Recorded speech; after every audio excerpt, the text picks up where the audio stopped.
great friends here today to celebrate Gerrit's work and the work they've written for Gerrit.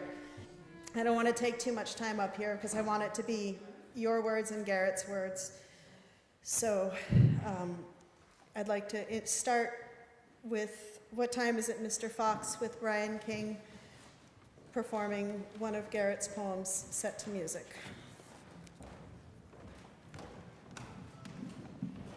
We're going to do the Castle of Flowering Birds.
I'm Dave, by the way.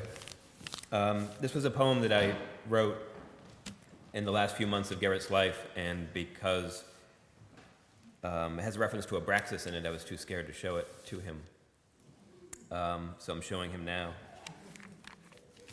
It's drawn from the Nag Hammadi Library texts. The word, or world, according to Adam. We were one, your mother and I, anion and cation of a single resplendent lodestone. The world beyond was half-grasped dream, hazy circumference, cut in two pieces by an envious duke. We became his. Year after year, our former clarities of thought muddied in the graying of our hair. Centuries later, our descendants survived the deluge. When the tide receded, Deucalion and his wife, stepping onto a rocky coast, heaved hunks of basalt over their shoulders to repopulate the species. Hands and the crowns of heads sprouted from black stones. After 3,000 anniversaries, humans learned how to unspool themselves into heaps of thread. The species tangled, a nebula. We held tight, your mother and I, bearing witness to blazes of sulfurous arcs like bright comets scratched the dark skies. Our noses were stung by the smell. Deliverance descended, clad in Roman armor, the head of it a rooster's, for feet no feet but wiggling snakes. Deliverance arrived, baffling, inevitable, absurd.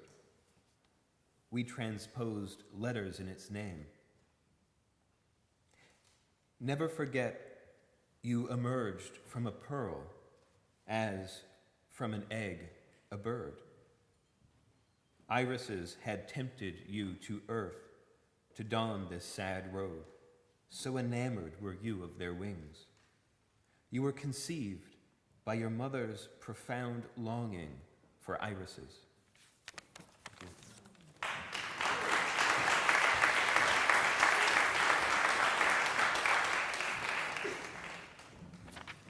Good afternoon. I'm Michael Franco. This is a little piece from a late circumference of the Book of Measure. Etude, coda. I have come to be with you, and I have brought you days instead of flowers, a field with no path, cloud stretched across blue sky, hints of clearing in each, air with would-be warmth, devotion to movement, fear of it. Trees and leaves, wet with autumnal smoke, flush and floating toward cooling dirt, bare-branched and the dizzy dance of snow. I have come to be with you. Etude, chorus, solo for Gerrit Lansing. Tracking as it does what is soluble and forgotten, light, continuous, sing, rising, bring into relief each fugitive grain, each thought in or out of line, whose dance carries me on or down this street, as specific for this moment to me as to you who follow all those who paused on their stroll before you and hesitate in the moment of your bright wind until you catch me up as well and swirl me into depth.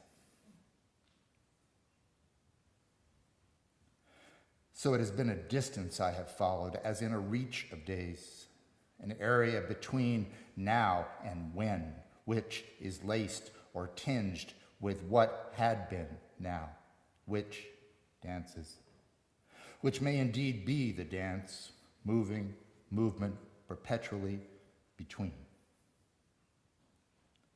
And if I am not sure of my direction, I do not sit, but allow what courage I have left to wander. I have heard a voice. I have been by some luck placed for once in the right place, where all the moves, all the turmoil came at last home to where, as the stories always say, I had always been. Each step of a life coming clear, intruding in upon itself again and again, until at last I was climbing up a set of stairs where I was invited in. Each night now, I try to face west.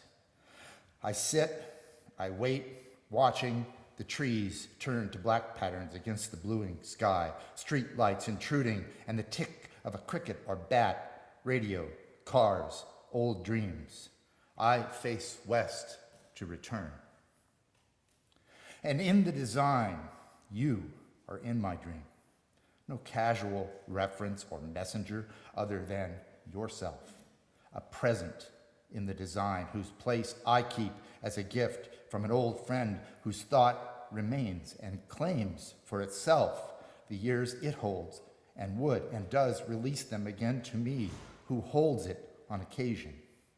Mary Lou's gift, now, long ago, of a small Starship Enterprise shuttlecraft, arriving in the mail to cheer me at Christmas. It was supposed to plug into my Christmas lights, and would have had I had the right kind, and so lay dormant for a decade or more until I did, whereupon, on Christmas Eve, long no longer in need of cheer, it did, or I did, and there, from its dangling perch on our tree, it announced, Shuttlecraft Enterprise, Spock here, Merry Christmas, live long and prosper. And thus, from the stars of my tree and time, she returns each year to claim me again, as she does even now, as does the thought of you here in my design. The day's delight, and to arrange us who in their path for some time dwell. With restless birds then I was walking home alone in morning skies that marked the day with grace and light, gateless love and artisanal passion carrying me along, a small bit of bark on a quick stream, twirled left then right, fern brushed and light to dark glancing, plunged to float and back, grace notes of a dimension perpetually overlooked or mocked. I have come to be with you. To this you have come, and to this the leading, rending, the approximate to dismay, you have brought me in the bright tide and long-drawn shoreline, early morning and black silhouettes beneath suspended birds that hover above like a rhetoric proclaimed to be old-fashioned. In light of this, my steps seem messy behind me, quickly filling with water, shoes muddy, thought too dismayed, springing up before spring in this long disquiet I have called winter. So perhaps we come together, a rival, a companion in thought, who will quicken the heart and linger with us in the past until we spill out into the new, where I have come to sing.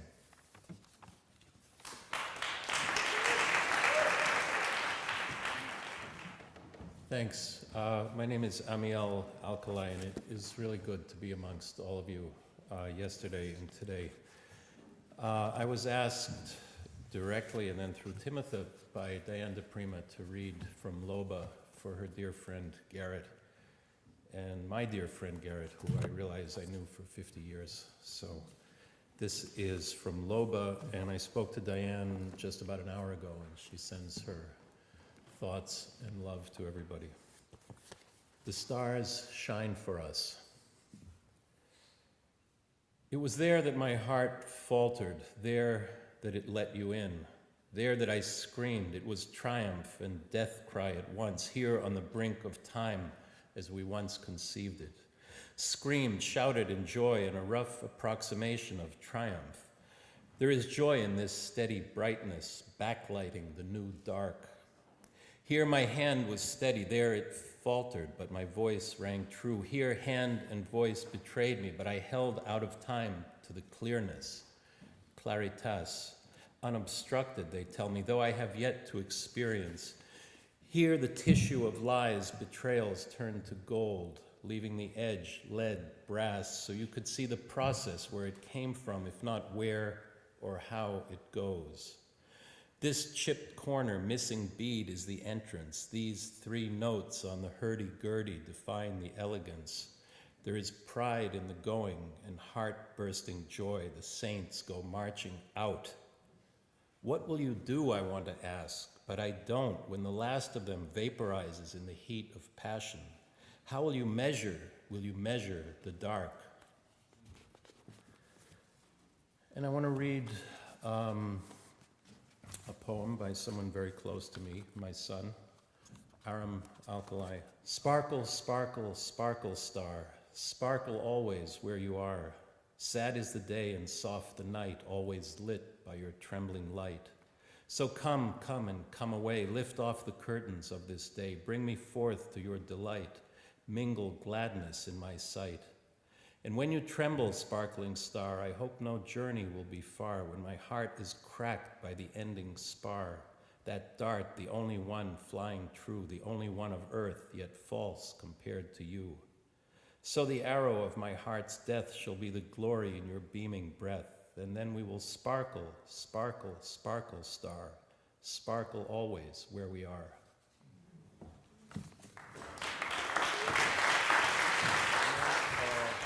Among the many things that I shared with Gerrit were this great love for Chinese poetry and a love of Taoism. This is called Prose Poem. One afternoon, Mei Yao Chen and I celebrated the pleasure of the season's first warm day with a visit to Gerrit Lansing on Cape Ann. It so happened at that moment of our arrival, Gerrit was readying for a walk in Ravenswood. So we packed snacks, drink, rolled hemp, and set out from Gerrit's garden. Trees were still bare and budless. The ground, mud-gray, flattened, reeked of compost as the sun shone brilliant light down through the skeleton forest. We walked the Magnolia Swamp Trail, which was underwater from the heavy winter snow and spring rains. The catwalk barely topped the waterline as we navigated our way.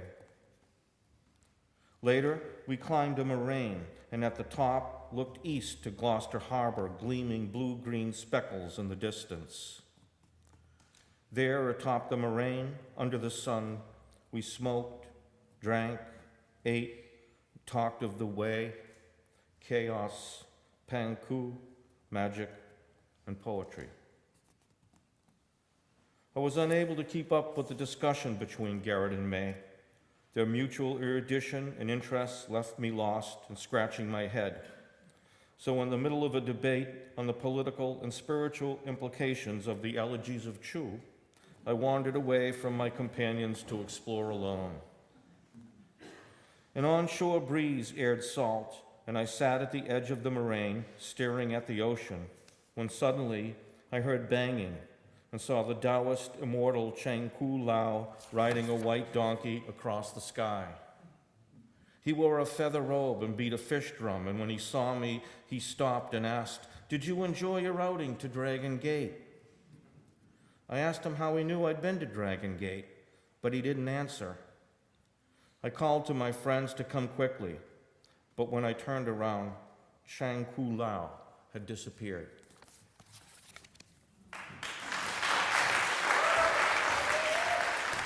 They will have to call Byrd and they're going to introduce themselves. And well, there is Michael Pizio with us, Byrd and Pierre Joris. And what links us is we all met in Albany, New York, and that's where Gerrit was born. So we had planned to do something for Gerrit's birthday, on his birthday, and we had Mike was going to come with us because we wanted him to meet Gerrit. So, well, they're going to meet now. So, Michael Pizio.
Poems from Heavenly Tree So on and forth.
The dream calls to order. What is due is a way to do today, to dance the cha-cha-cha. A two-step of set steps up the chakra tree. The Gerrit letter, a letter to the red Shah of Shahs. The dance of transformation, cha-cha-cha. The great form is without shape. All life long you are unhanding and unhanding what was handed you. All life long you throw out the line of life, you throw out the line sticking up from your gut. Ready planted trees, your father and your mother, did they ever plant? Is that a line of trees far away, green line? All life long, you include something that includes your life. You are in the egg. In the center of the picture, two angels hold a transparent crystal egg of teardrop shape. In the egg, the ocean god is throned, left leg crossed over right, trident in right hand. Under his outstretched arms, two children or little people stand, a boy at his right, a girl at his left. The boy's head is crowned with the sun, the girl's with a crescent moon. That's the middle level of the picture. At the top, the blazing sun with human features dominates the vertical axis. At the bottom, a man and a woman kneel on either side of furnace, man to the right and of the furnace, woman to the left. In the furnace itself, directly below the egg containing the god, is suspended a similar egg, empty. All night long, the dew falls from heaven. All night long, trees climb up from underground wet water. In the scene of the old god, the new gods are swarming. Earth is ready for planting. The shut eye is opening. The heat.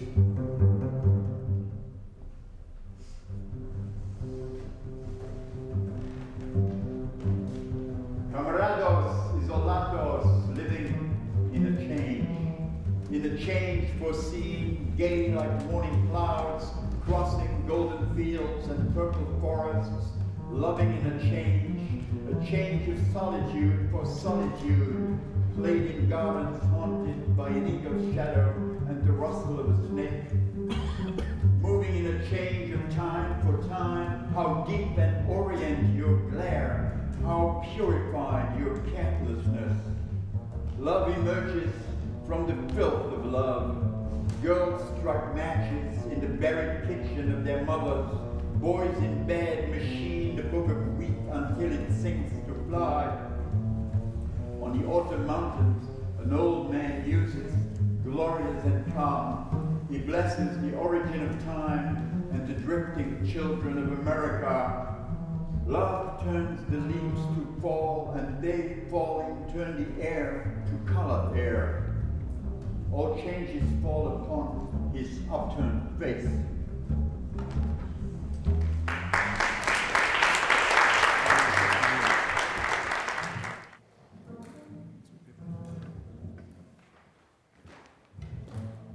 Now the influx begins to be felt. Time to build the arcs, to nominate, proclaim the qualities. In time of the breaking of strength, the burden droning undersong is to make the connections. The work of the renovating intelligence. The emphasized characters of time. The gates of memory and intuition, history and magic open from a windless event into time. Poetry falls on an age of undoing like nothing known before. And right measure and metric flow from the crystal of the moment. We're in a rough time. The most difficult transition of age of all. We're in a rough time, where a kind of personal life is exchanged for a kind of universal. European whiteness is sepulchre to us, and European consciousness a museum. It remains to be seen what cannot be permitted.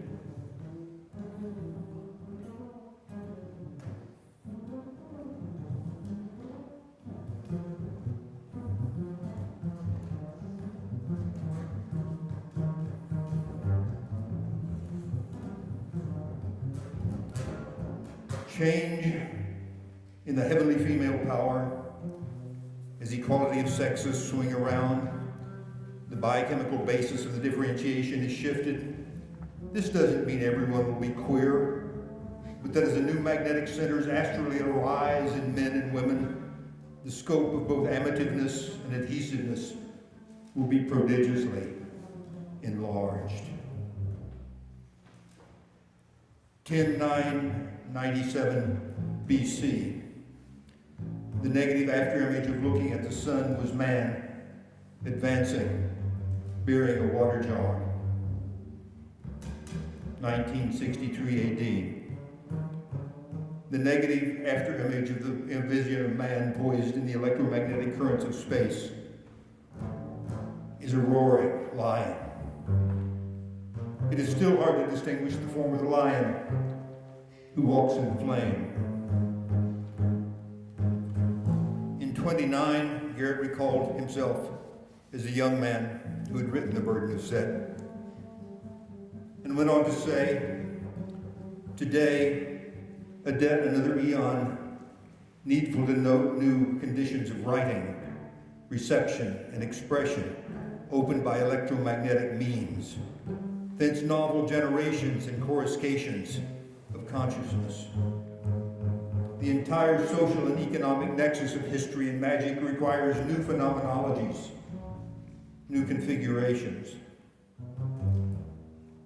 He put writing in quotes.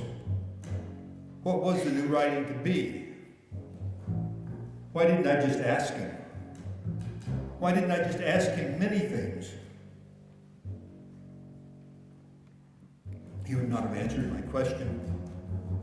He would have answered my question indirectly.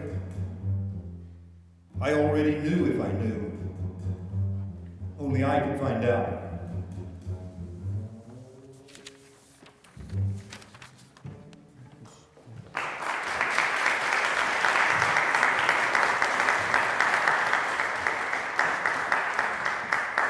Okay, this is by Walt Whitman.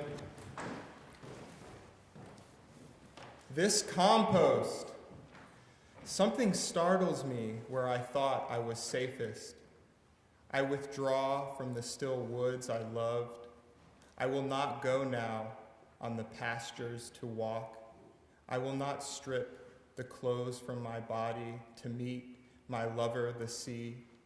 I will not touch my flesh to the earth as to other flesh to renew me. How can the ground not sicken?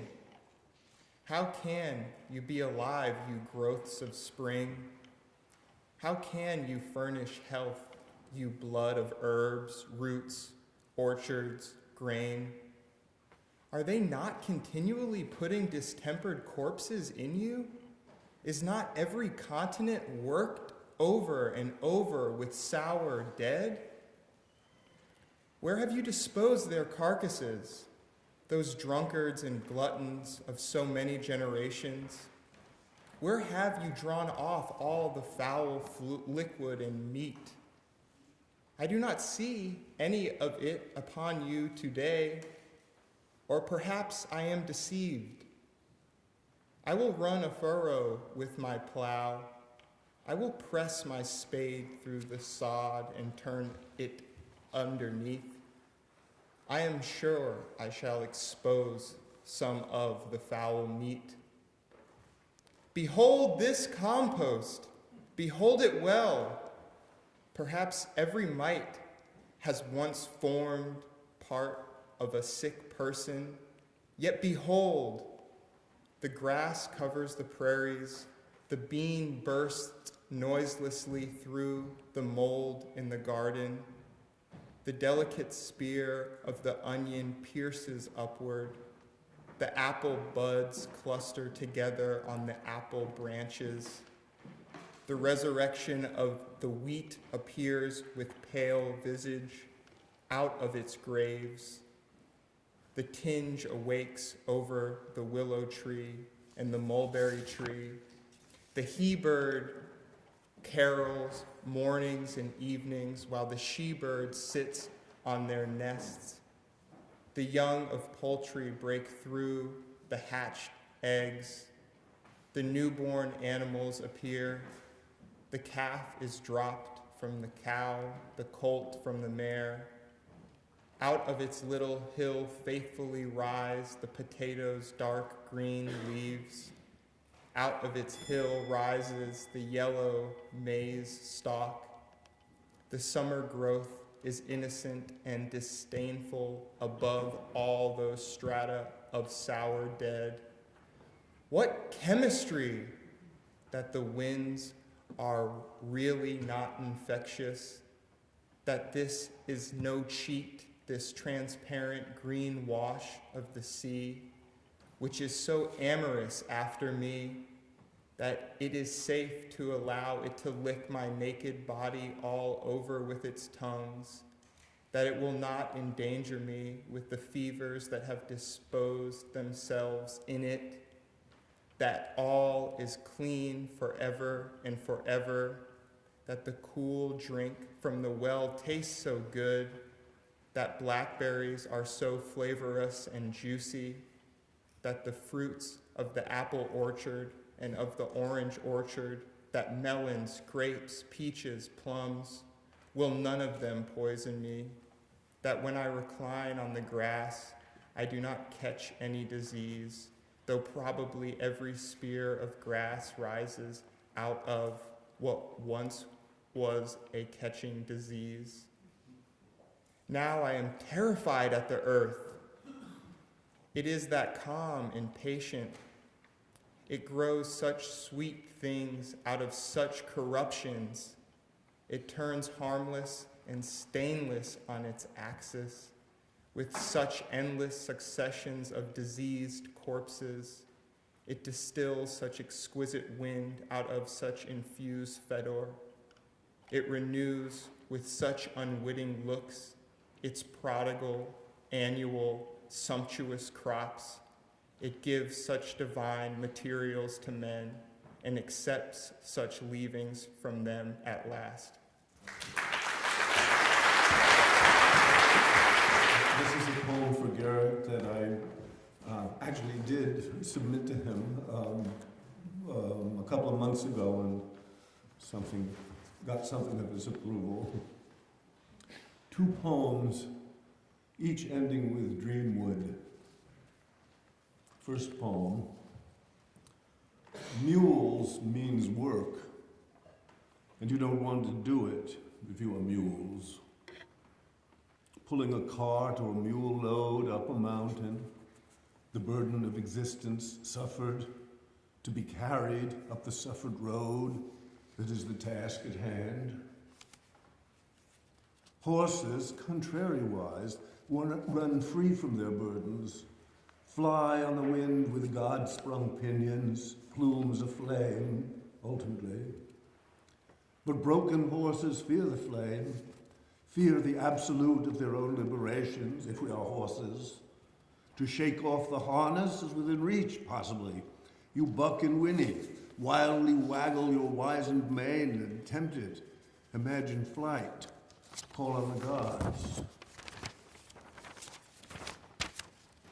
But fire is fearful if you choose to doubt the feasibility of it.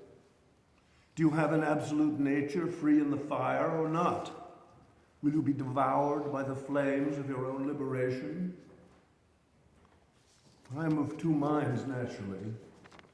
The one which treats its own nature as a matter of urgent inquiry, the other that shoots from the root. For I know it is not mule work to attain the ultimacy of where I actually am, but the work of flaming horses, a light in the dream wood. Second poem.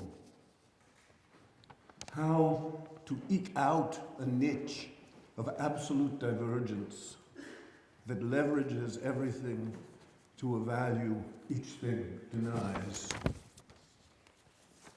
A big egg hatched Max Ernst in the summer when the rotting mother bird had to peck at her own breast to rid her product of its matrix and set him contrariwise to the work of an impertinent discovery. The putrescence of polyphony has a sun in it, a face that shines like the sun one minute, but later the thing you thought was the sun falls from the thing you thought was the sky. Even the sky is the projection of a prodigious illusion. All use, abuse, to cite for the umpteenth time in these missives, the wizened sorcerer of Gloucester, Massachusetts, who eats and eats and eats, whose intellect eats and eats, but shines in the dream wood.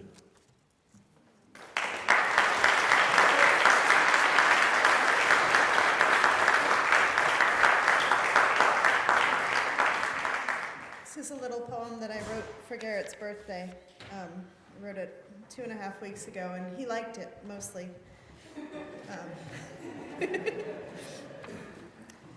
Whiskety, biscuity, brevity, cool, quietly, riotly breaking the rules. You in your pajamas and me in my gown will whiskety, biscuity, waltz into town. Tinkety, winkety, tincture and pearls, you will make eyes at all of the girls. We'll roll down the hills and into the sea. Tinkety, winkety, trala and tea. Huckleberry happy and elderberry wine, kudzu and kadzu and tickleberry time. You can play piano and I will sing along to the Zuzu Saku Zelabratu song.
Ruth Lepson, and actually I know a lot of people in this room, and I have to say there are a lot of lovable people in this room. And that's one great thing about Gerrit, that he brought together a lot of lovable people, and I think one of his legacies is a very gentle reminder to keep the community. So he's helping us even now. I thought I'd read some short poems of his. Need fire, impure of necessity. I cannot shut it out, the poem of fire that burns in the night. Men know not how to use. A way of love, lines of flame too familiar to be a god. It is the keyboard of desire. The lizard's eye. The wall is full of lizards watching me. Outside, palm trees shake, maddened by the torrents. Within, the torrents terribly echo, or ache. What is this old castle no one knows? For whom do I wait, wrapped in a cloak of invisibility? That stranger just crossing the barroom, so beautiful he must be, carrying flowers, death. I am known to the lizard's eyes, quick and indifferent, attending. And there are lizards behind the mirrors here. The older you get, the more messages from the dead you may receive without perceiving them. In light of inscribing, to say that life ends in the violet light of the straw-bottomed chair is to begin at the end. Where to start out from? Starting out from light, first breath, first light. Out of the mothering hole, a burrow of blood, membranes flowering rich red, pulsating. Pulsating is to ask why to start. Start because we were started, spinning tops of desire, not disorder ending in vulgar order. Death not either, rather neither nor. This chair, Charlie goes. In the light of this chair, by flesh inscribed it is, this hand, this chair, the pen I hold, in the violet light of the straw-bottomed chair that has swallowed the shadows of green and the shadows of red. And the last one, Hermes' bird.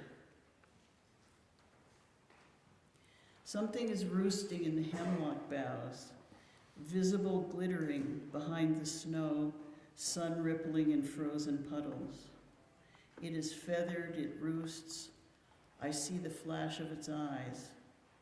It is alert, a many-colored bird. It is my zest, making ready there in the green and white tree, ready to move the season a half-turn, turning what was, now nothing, to something else, the pride of surprise, unravished by sunset. Urgency flutters, the capable bird, lithe agency of glory. The flesh of the bird dominates the tree, making it background. The bird can take off at any time. It brings news from nowhere to nowhere. It is unseizable. Wait till it sings.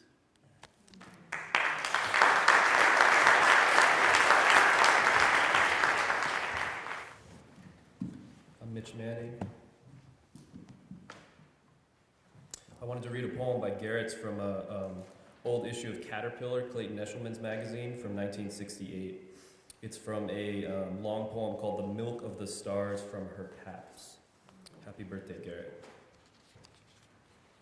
The poem's titled Mechanical Kali Clock Fortuna Music Sutra. From Mahler to Mozart is to forward go. On the wheel of the vegetable clock that used to be at Trinity, now in the public garden, where she stands beside me as I remember sailors, uttering benison night words of long black hair. Utterance of love, that I may ne'er forget the earthly happenings and dreams of water. Springtime was a crop, flowers of manhood rising in the blue, and I came in from Cambridge, meaning to come beside myself.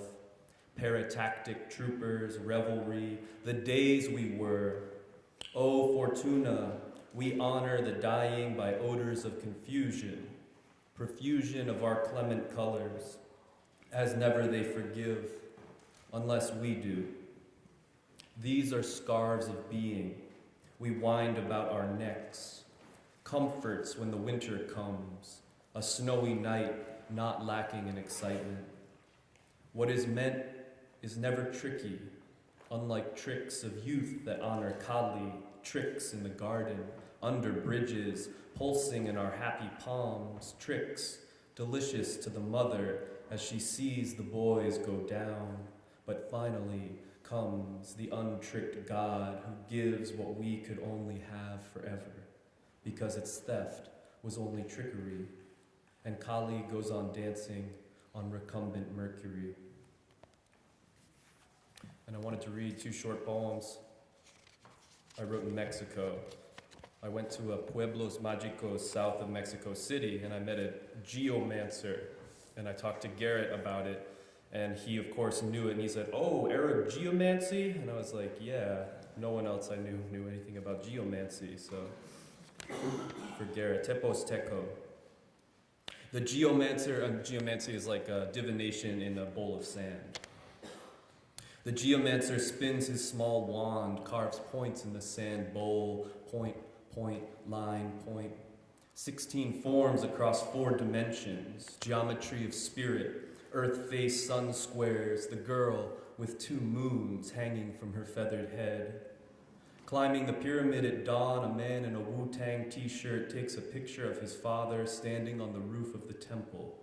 We stop to watch the vulturas block out the sun, hold our cell phones up like swords, chart this excursion, mountain walk, holy valley of Quetzalcoatl, God of man, God of creation, fecundity, fertility, all the way the earth returns what it's given. Plant the bitter fruit or plant the sweet seed, it will grow. A promise. The geomancer disappears, leaves no trace. A blue wall where his divination studio stood, out of air to air, gliding across energies. Time is a split axe, a floral print draped across the sky, doorways to pass through, ask or never know, falter, hesitate. The lioness wants a lion to cultivate her own divinity. Time divided by effort, multiplied by faith, patient extraction, waiting instead of walking, to be nailed to the same pillar like Simone of the desert. Escribir. Come back.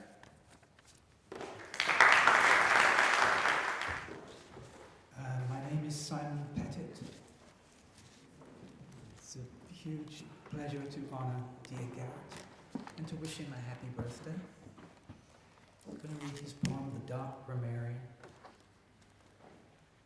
His garret overhangs the green, subtle slum where nothing culminates, and languorous the deathly adolescents play the dooms or flex their rubber summer nights to small experiments, bent spoons, snow gash hands, bright cop flame. His book of moons surrounds that life. Scholar, disdaining human love, he operates the images of universal love until the blue-black circles fill with mist and forms arise of jeopardy, crying with wakeful eyes below the floor of speech. His right hand takes the left-hand path. The sign is born and flowers in the southern damp. Mournful angels spire down his black syntax to health. Mad and warm as children, they splash and couple in the joyous summer sea. Blessings, Gerrit. My name is Fang.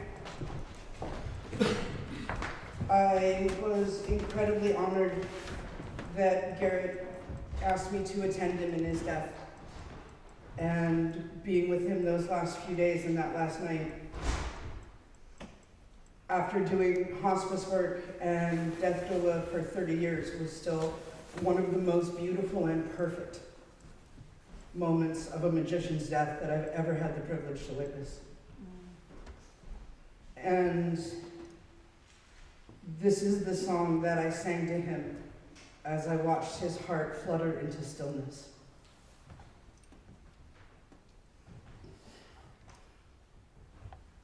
The hawk soars high yonder hill, the stag bells in the glen, the whale chants wild in water still, the bear dreams in the den. They call me to return again, they set me on my way, where the twilight seals the day. To the west, to the west, I am summoned as the dreamers come before. With my wounds all healed away, like the sun, I will rest where my vision leads along the western shore. I bless the bonny ship that brings me leave and liberty, to wend the way of saints and kings and souls across the sea.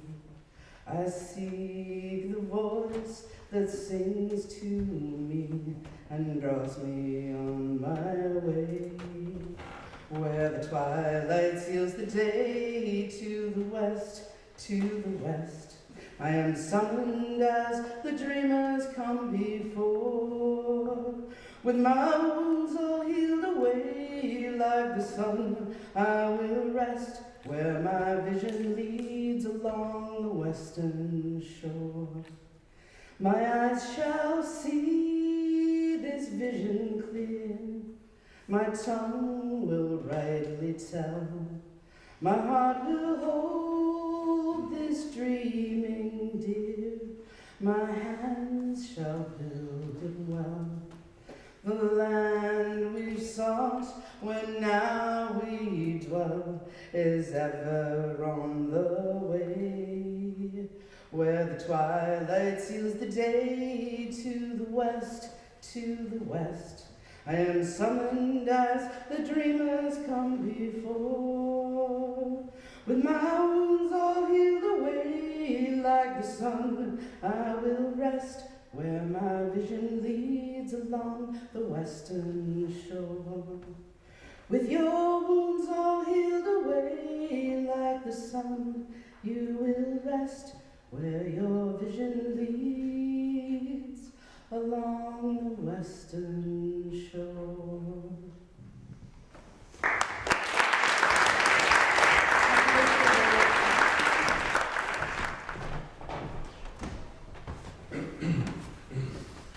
Hi, my name is George Quasha. When I first met Gerrit in the early 70s, one was more aware of the sort of darker hues of the magic. And I realized shortly after that Gerrit gave you what you needed. And so as I'm more able to take it, I saw the brighter other sides of Gerrit, and those were I came to see that there were probably unlimited sides to Gerrit, and that I was able to see them as I went along.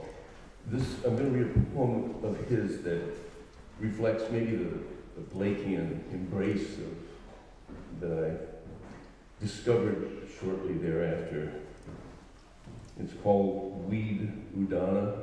I think he means Udana in the sense of the early Buddhist scripture, but also means a kind of a yoga sense of the rising breath. Weed Udana. Food is not the enemy. Certainly, food is not the enemy. For the third time, and now most, and I make it most true, and to be held in the refrigerated water of flower of mind, food is not the enemy. Only if life is held to be the enemy can food be so conceived, and that life as the enemy is a burning distraction, conceived by life itself as part of its gag. But no one has to be muzzled. And this is not to say that other boring half-kernel long known that we are the enemy, because there is an enemy, and it's no good pretending it's some hypothetical you or us or a weed. What is a weed? A dirty word to be abolished as we re-inhabit Adam's old garden and softly or lovingly, roughly caress the genitals of God and Goddess. Walk in the beauty of morning and evening rubefaction forever. A weed is nowhere, or we are all weeds, all woad, all meant to be eaten. As I carelessly, weeding one noon, pulled up by mistake coriander, blessed it for food the next day, brown rice with cilantro. So many friends to play with we have. Weeds are what we smoke, we eat, and work with. What we are, how we joyously do and are done.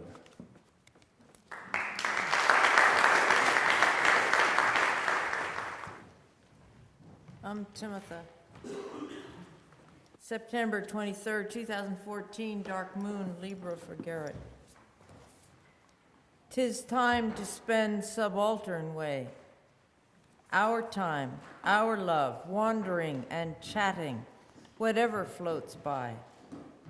This time, autumnal equinox, simply enjoying this and that. Old lovers, in a way.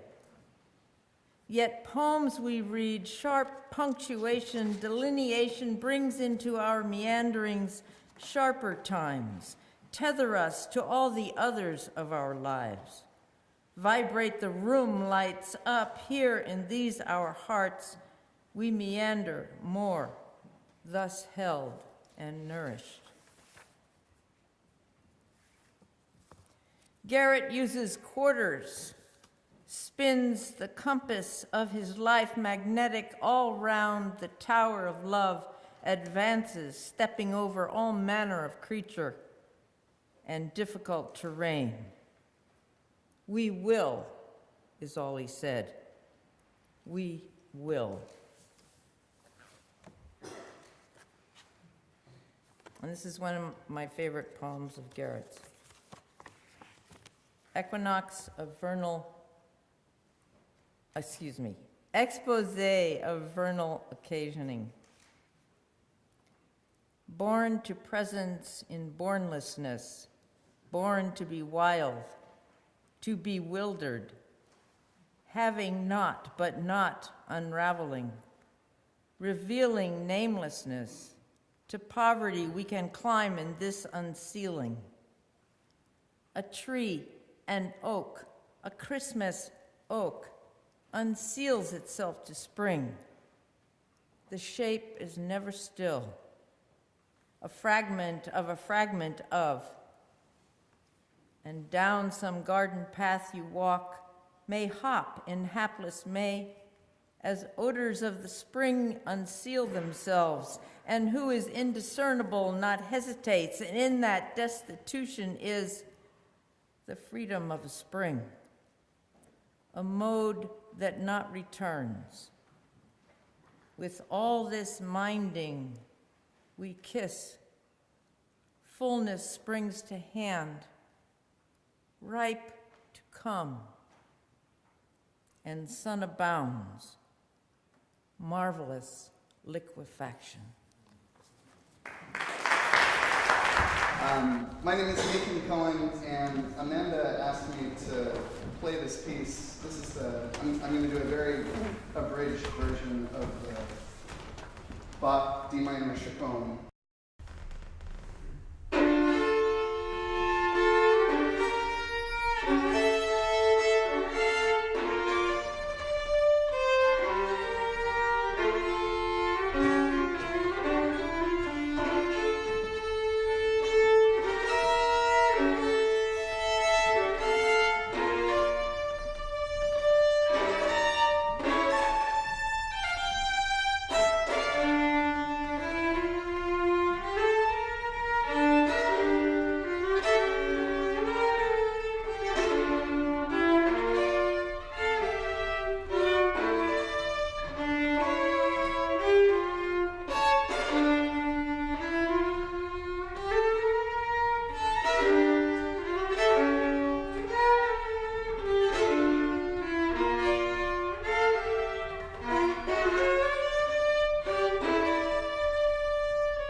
Lines on the Amtrak, having just heard Gerrit is gone.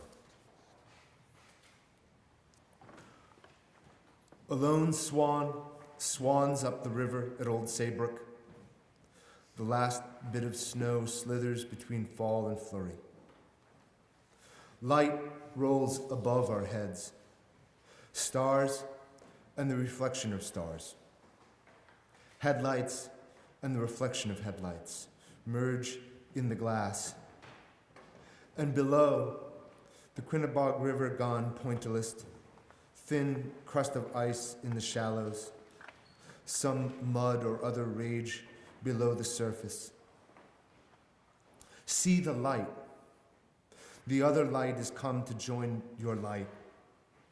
Another world illuminated. Still, it is hard to see night creeping into mystic.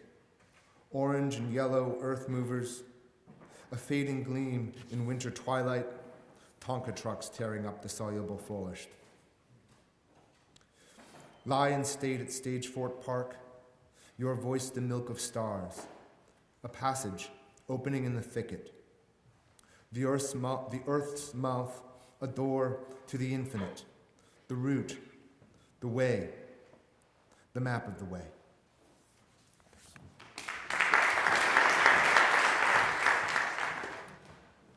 Hi, I'm Micah Ballard. Happy birthday, Gerrit. October song. Who is rich in love will lay an autumn table for his guest, and shape in autumn ornaments the shapes and omens of his love. So from these purple frets his love will take for sure that when they lay away all summer ornaments, and evening is the normal guest, he will not be surprised. What guest would snub this friendly, honest love that laughs at foolish ornaments and tumbles them in straw to lay? A guest in ornaments of love? And one more time. A guest in ornaments of love and tumbles them in straw to lay, that laughs at foolish ornaments would snub this friendly, honest love. He will not be surprised. What guest? In evening is the normal guest. Away all summer ornaments will take for sure that when they lay. So from these purple frets his love, the shapes and omens of his love, and shape in autumn ornaments, an autumn table for his guest, who is rich in love will lay. Thank you. Dan Romine. Joe Torra introduced me to Gerrit just, a year and a half, 2 years ago. So I wrote this for Joe in memory of Gerrit. What is set through time as ear to emerald cut, the measure of measure dispersed as breath? That time there were no mushrooms in Ravenswood, too dry. The habit of Kareen means zodiac, who teaches soluble shoreline.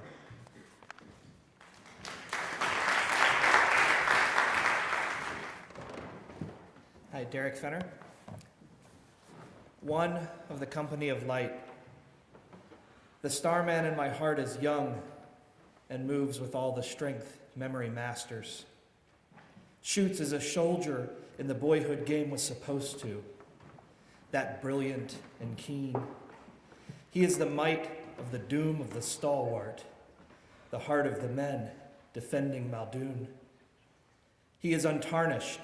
He moves in the untold vigil of the children of others, the warrior behind the dollar of actual war game stupidity. Lucent he is, nothing lacking. He is the eminence fixed in the coldest blue eyes. He is white and renews the ancient Floresians.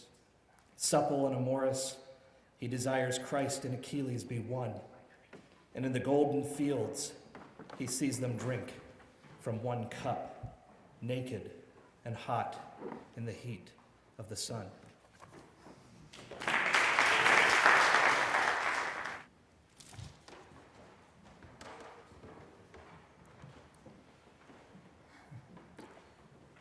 hydrogen, helium, lithium, beryllium, boron, carbon, nitrogen, oxygen. So I had to look up in my element book, what is Gerrit's birthday? 90. 90. Thorium. Thorium is in, when you have a camping lantern, you have the beautiful illuminated gas of thorium. So, anyway, I wanted to tell him. And let's see. So, anyway, then I looked up his birthday in my 365 Starry Nights by Chet Ramo. And it says, well, no, actually, I cheated a little bit. It's the 27th, but it doesn't matter which day it is. Now, how steadily our own wonderful sun continues to burn by day, year by year, every 100 days. Oh, now this is but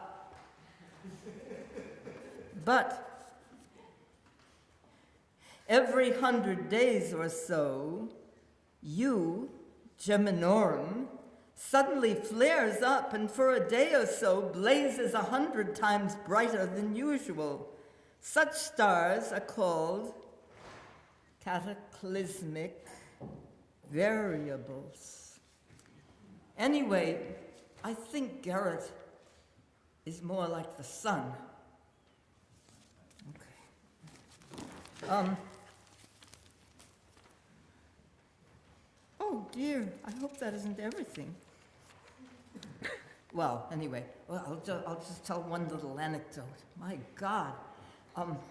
Well, see, I wrote this essay called What the Poet Expects of Himself. And so Steve Jonas passed it to Gerrit, who'd never met me, and that helped a lot. And so Gerrit wrote something in the Tufts Weekly that was so powerful that I started dancing in the cellar of Mrs. Margot Smith on Brattle Street, the most museum-like house I ever entered. And if I had started dancing upstairs, I would have knocked over vases 3 feet high. Anyway, I thank Gerrit for the incredible gifts he's given. Oh.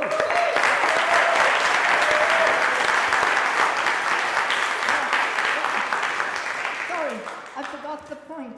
Okay, this is Gerrit and Hector. And Gerrit was out crawling across the lawn with a twig which is extended to Hector, who is reaching for it. And here they are, and again.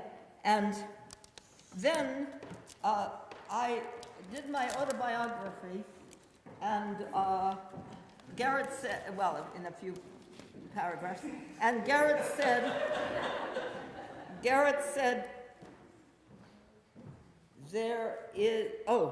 there's only one thing I don't like in your autobiography.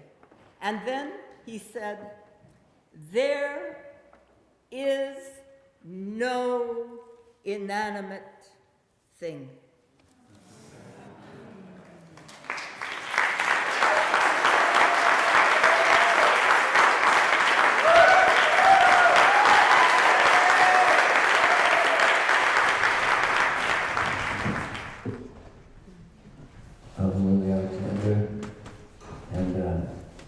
This is a song I recorded for one of Gerrit's poems. And Nicole did it earlier, and she really did it, but I'm going to do it anyway. You can bang around chairs and things.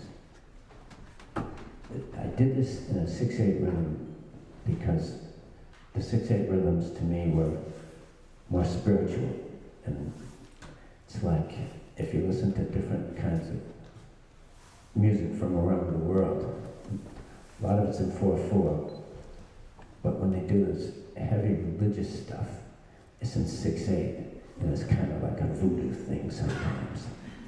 That's why I picked it for this poem. But I've decided today to try and end it in 4/4.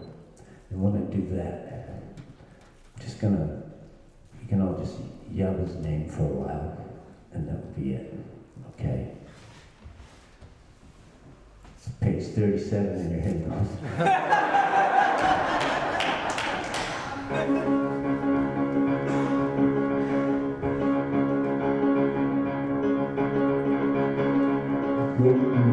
Go away, but God is cool today. The numbers go away, the numbers go away. But looking favors goodbye, but looking favors goodbye. The moon is sick, the fountain's dry, but looking favors goodbye. All the things go underground with me. All the things go underground with me. All the things go underground with me. The sun is pale and unseen. Earth in air in green, all flaming tree. Massacres its family, massacres its family, massacres its family.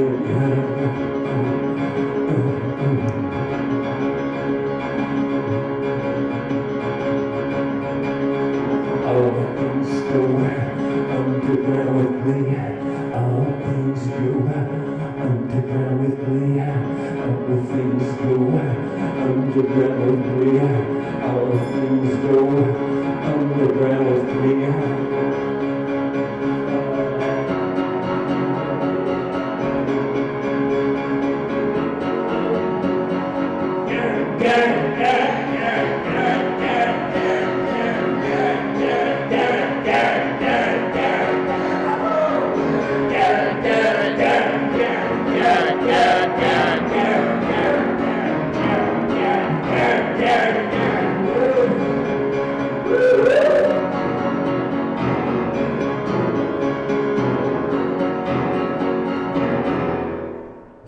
Thank you very much.